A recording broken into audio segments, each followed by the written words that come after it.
Inmediatamente iniciamos este diálogo. Lucía, ¿qué tal? Claro que sí, Alberto, 8 de la mañana con 39 minutos. Muy buenos días, Alberto Acosta Burneo, ¿nos escucha? Sí, muy buenos días, los escucho muy bien. Un gusto estar con ustedes. Claro que sí, empezamos de inmediato entonces. Tras la invasión de Rusia a Ucrania, se ha ocasionado pues una subida del precio del crudo a nivel mundial. Estos valores y el alza de precios tiene un efecto sin duda directo en la economía mundial y diversos sectores productivos. ¿Quiénes se ven realmente afectados? Alberto Acosta Burneo, le escuchamos. Bueno, vemos que el impacto es mixto. Por un lado, si vemos desde la perspectiva fiscal, son buenas noticias. Para el fisco, esta elevación de los precios probablemente le representa alrededor de 2.000 millones de dólares adicionales netos de importación de derivados. O sea, incluso después de haber importado derivados de combustibles, hay un ingreso adicional. Lamentablemente, claro, para el fisco esto significa que la necesidad de financiamiento es menor. No significa que tiene plata extra y ahora deciden qué gastar. Simplemente significa que el endeudamiento al que tiene que acudir para cerrar el año es algo menor, le da un respiro, es una ayuda. Pero por el lado productivo, por el sector privado, no son buenas noticias de un precio del petróleo tan alto. Vemos cómo este incremento en el precio del petróleo está afectando a los productores en general, no solamente a aquellos que comercian con Rusia, sino a todos los productores, porque eleva el costo de los derivados de lo que se produce con petróleo, los fertilizantes, el plástico, el transporte internacional, todo eso se eleva de costo y al final del día destruye competitividad a nivel de todos, pequeños, grandes, quienes trabajan en el comercio exterior, quienes están enfocados al mercado interno, todos sienten el golpe de mayores costos de estos insumos. Por otro lado, el conflicto también tiene otras aristas de afectación. Evidentemente, los que exportaban a Rusia se ven afectados y entre ellos los más afectados son el sector bananero, que el año pasado exportó 700 millones de dólares a Rusia y esto corresponde a la quinta parte de sus exportaciones totales. Entonces ahí hay un gran desafío para esos sectores que van a ver reducida la demanda rusa, dificultades logísticas para llegar, y que van a tener que buscar mecanismos para redirigir esas exportaciones a otros mercados. También afectadas van a estar las flores. La décima parte de las exportaciones ecuatorianas de flores van a Rusia.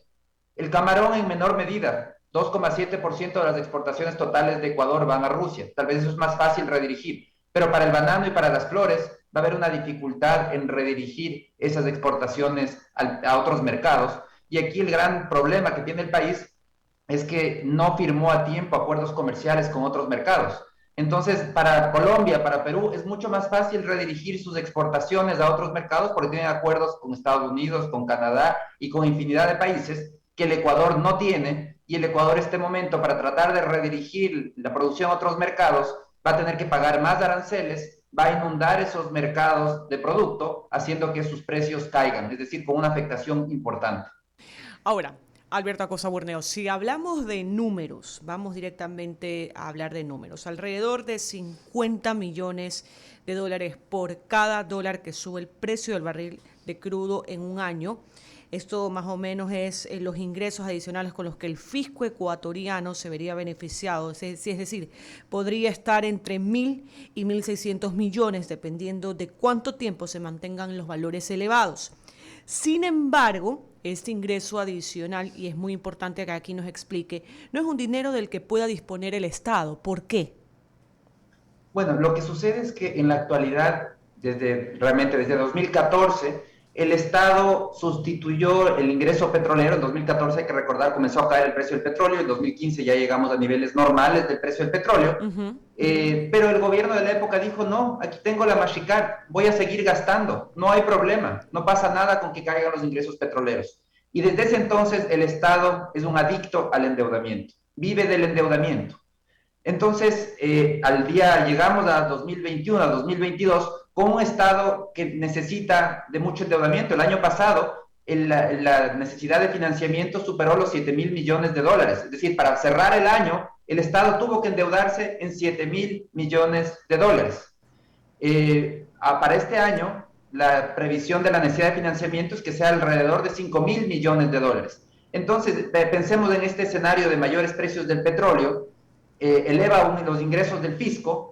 En el mejor de los escenarios, pensemos unos 2.000 millones adicionales, pero eso significa simplemente que la necesidad de financiamiento ya no va a ser de 5.000, sino que va a ser de 3.000 millones. Es decir, todavía tenemos que agresivamente endeudarnos para tratar de pasar el año, a pesar de los excelentes precios del petróleo. ¿Qué es lo que sucede? ¿Y por qué sucede esto? Porque en el pasado ya tuvimos excelentes precios del petróleo, más de $100 por barril antes de 2014, pero en ese momento esos ingresos adicionales sirvieron para elevar la inversión pública porque el país tenía un bajo nivel de endeudamiento. La diferencia es que en esa época el país decidió y el gobierno decidió adelantar sus ingresos futuros, eso es el endeudamiento, es consumir los ingresos del futuro, se gastaron los ingresos del futuro vía agresivo endeudamiento y en la actualidad el país tiene que pagar ese endeudamiento, todas esas deudas agresivas que obtuvo y es un fisco altamente dependiente del endeudamiento, por lo que este incremento de precios no implica una elevación en la inversión pública de ninguna manera, solo implica una menor necesidad de endeudamiento. Entonces, en caso de obtener este monto adicional, no se traduce en un dinero extra para decidir en qué gastar y elevar el gasto público, y que solo pues significaría, Alberto Acosta Burneo, que se va a necesitar menos financiamiento para cerrar la brecha. Continúa con más preguntas, Eduardo Mendoza. ¿Cómo estás, Alberto? Gusto de saludarte. Buenos días. El precio del petróleo, los bananeros quieren que el Ecuador más o menos por este tema los compense, ¿no? Los exportadores, cuando ganaron mucho dinero y bien ganado, se lo ganaron ellos.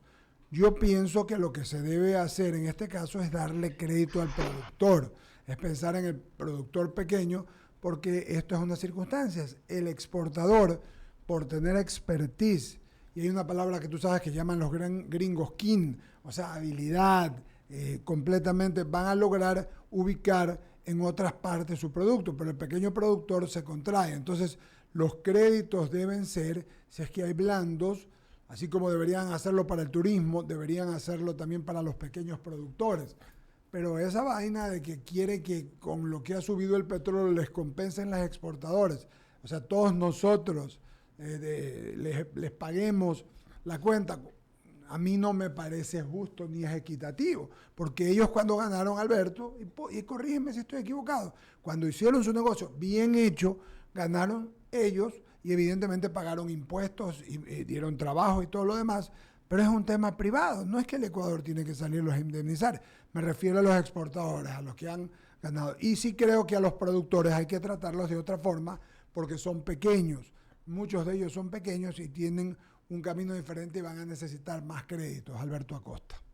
Yo creo que hay una, confusión en la discusión pública y se está diciendo una compensación, cuando realmente lo que se necesita hacer en este momento es un trabajo que se debió haber hecho siempre y es trabajar en competitividad. Y en eso tiene mucha responsabilidad del Estado. Esto no es un tema de los privados, decir usted solucione. No, no es usted solucione. El privado puede hacer lo que puede hacer internamente, puede invertir en una mejor maquinaria, una mejor tecnología, etcétera. Pero hay una parte del entorno que es responsabilidad del Estado y que el Estado no se puede deslindar. No puede decirles, es que ustedes ganan plata cuando los precios están bien y después ya no es mi problema. Eso no es aceptable porque hay un problema de competitividad en donde el Estado es responsable, tiene que trabajar de manera transversal. Y aquí es otro tema, y hago hincapié en esto. No se trata de que ahora compensar a algunos en específico y comenzar a decidir a dedo a quién se compensa. No funciona así. Tiene que ser una competitividad transversal para todos los sectores exportadores. Bien dicho. Entonces, ¿cómo? Para todos los sectores de la economía en su conjunto, no solo exportadores, pero estamos hablando del tema de exportación. Entonces, ¿qué hay que hacer para generar competitividad? En el tema tributario hay un tema puntual que tiene que ser solucionado y es que el esquema tributario tiene que ser competitivo. Y en el caso de la exportación, no puede ser que los exportadores ecuatorianos exporten impuestos. Para eso existe un mecanismo que se conoce como drawback, que es una devolución de impuestos, para que los productos de exportación no paguen impuestos, porque eso destruye competitividad. Entonces esto no es un tema de ahora los bananeros, no es un tema de ahora Rusia, es un tema del Ecuador y impulsar exportaciones. ¿Queremos impulsar exportaciones o no?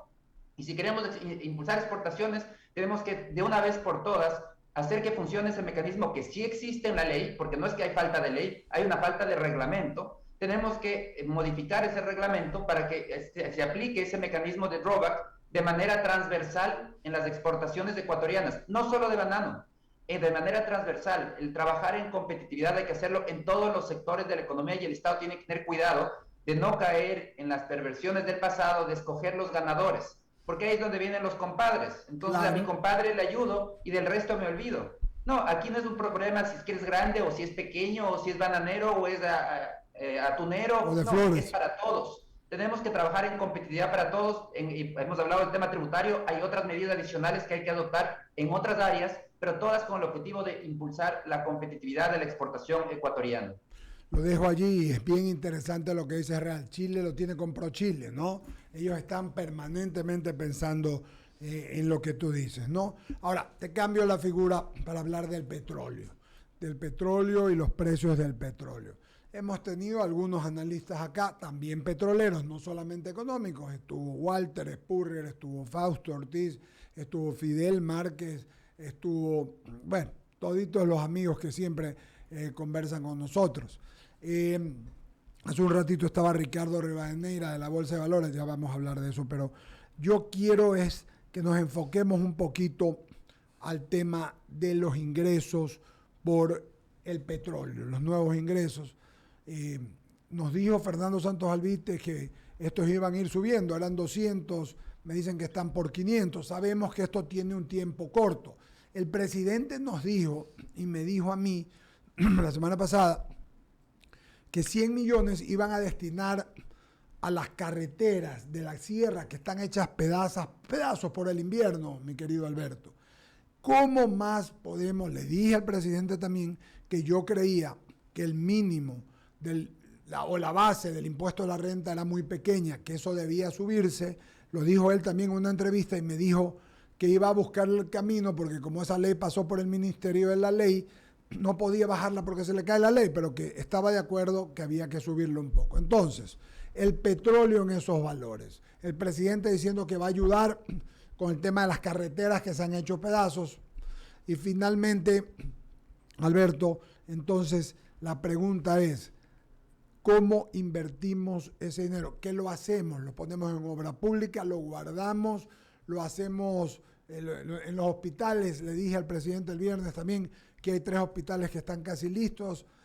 El de Durán, que hace tiempo está por inaugurarse, el de Puerto Viejo, que está casi listo, y falta el 92% de Manaví, le compramos equipamiento. ¿Qué hacemos, Albert? ¿Pagamos deuda o seguimos con el tema fiscal? No lo sé. Y eso es una pregunta, más que un desafío para un ratito parar la pelota en medio de la cancha y ver y decir, porque te entró dinero, claro, y puedes guardarlo o lo puedes invertir, lo que no puedes es gastarlo, ¿verdad? No, aquí yo creo que hay una confusión y que la alimenta incluso el mismo presidente con sus declaraciones cuando comienza a decir, ahora de esta plata voy a usar para arreglar carreteras.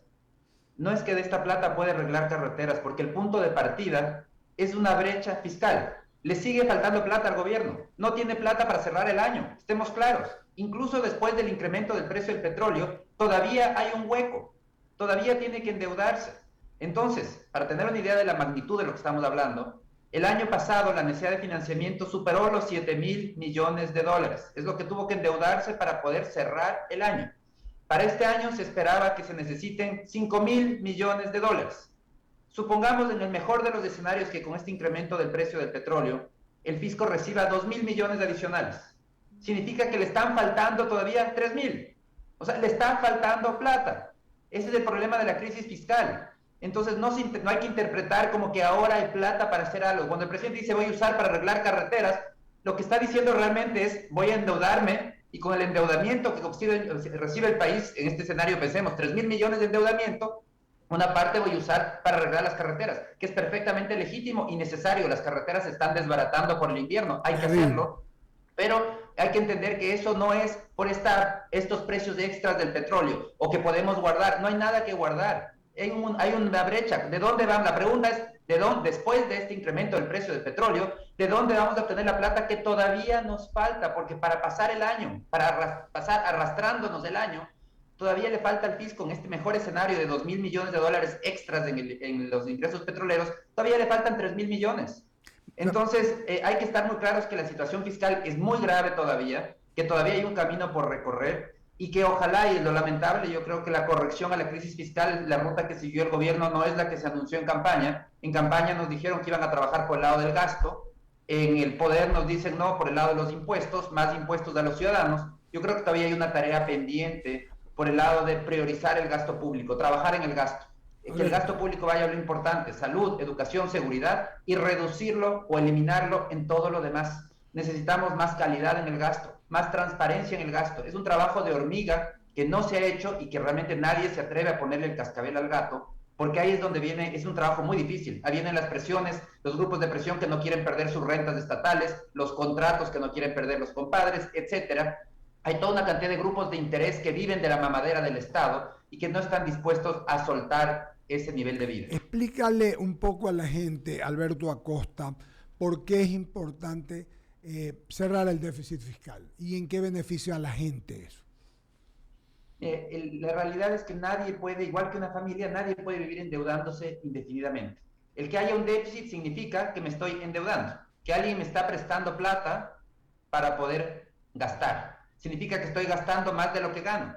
Es como pensar una familia, porque es importante no endeudarse todos los meses, porque eventualmente el cupo de la tarjeta se acaba, el cupo de la Mastercard también se acaba, no es mágica, no es que los estados pueden endeudarse ad infinitum, eso no existe, tampoco existe para las personas, para las familias. Llega un momento en el que ya el cupo del crédito se acaba y no queda otra más que ajustarse el cinturón a la fuerza. Entonces, ¿por qué hay que reducir el déficit fiscal? Porque tenemos que hacerlo de manera organizada, planificada, para que el impacto social no sea tan fuerte. Si seguimos viviendo como el cuento de la cigarra y la hormiga, seguimos cantando y bailando alegremente hasta que llegue el invierno, llegará el invierno cuando se acabe el cupo del endeudamiento público, y entonces sí estaremos tratando de rogarle a la hormiga que nos dé algo del alimento que trabajó durante todo el año. Eso es lo que no se puede hacer, eso es irresponsabilidad. Entonces es fundamental seguir cerrando esa brecha fiscal hasta tener unas cuentas fiscales sostenibles. Es decir, que el nivel de gasto esté acorde al nivel de ingresos y el nivel de ingresos va a estar siempre acorde al crecimiento económico. Eso es lo fundamental, restituir los equilibrios en las cuentas fiscales. Pagarle a la gente a la que le deben, a los proveedores, también entraría allí Alberto Acosta. Definitivamente, porque ese es parte del problema de la crisis fiscal. Un Estado que compra y no paga. Un Estado moroso. Y ahí termina afectando a infinidad de pequeños y medianos empresas, contratistas, proveedores, porque el Estado está acostumbrado a comprar y no pagar y después le dice, sígame esperando y espéreme por meses, quebrando en el camino a todos los que no aguantan. Ramiro Cepeda y luego Alberto Quintana. Es más o menos, Alberto, como que tú en tu familia debas 10.000, te ganes la lotería, quieras ir a gastar y no le pagues a quien te debe. Entonces, eso no puede ser. Si hay un ingreso extraordinario, cierre la brecha y no se endeude más, que eso ya es una ganancia.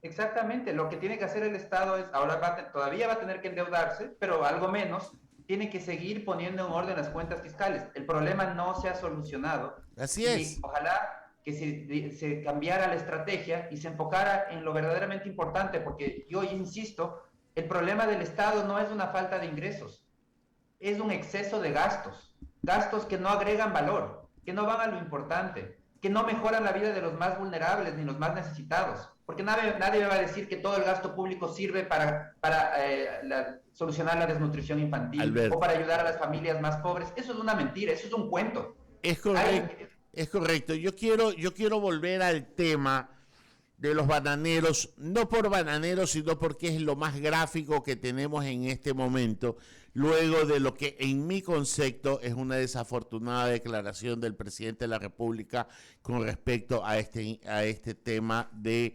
que ellos ricos tienen que solucionar sus problemas.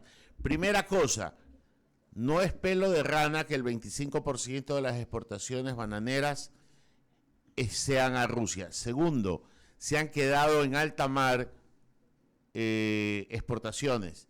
Tercero, esas transacciones se gestionan a través de cartas de crédito internacionales. Los bancos están cerrados, por tanto, no les van a poder ser cumplidas a los exportadores. Por tanto, el sistema financiero va a tener también un problema en el camino porque los exportadores se financian a través de esas cartas de crédito para sus revolving en los negocios.